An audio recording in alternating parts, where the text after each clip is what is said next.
నవ్యాంధ్ర రాష్ట్ర రాజధానిగా అమరావతి పేరు సూచించిన నాన్నగారు కృష్ణమ్మ ఒడిన రాజధాని నగరం అద్భుతంగా నిర్మాణం కావాలని బలంగా ఆకాంక్షించేవారు.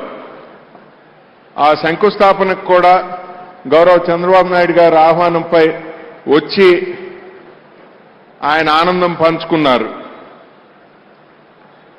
వారి ఆకాంక్షలకు అనుగుణంగా అమరావతి నూతన నగరం అపురూపంగా తయారై యావత్ దేశానికే కీర్తి ప్రతిష్టలు తేవాలనే సంకల్పంతో మా కుటుంబం తరపున 10 కోట్ల రూపాయలు విరాళంగా అందజేస్తున్నాం.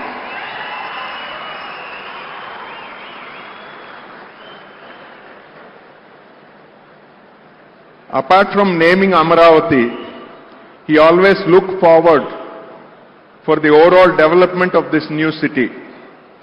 As a token gesture of the family for the continuance of his vision for this megapolis in the making, Amaravati, we are happy to present a check for rupees 10 crores to be used for the development of the city.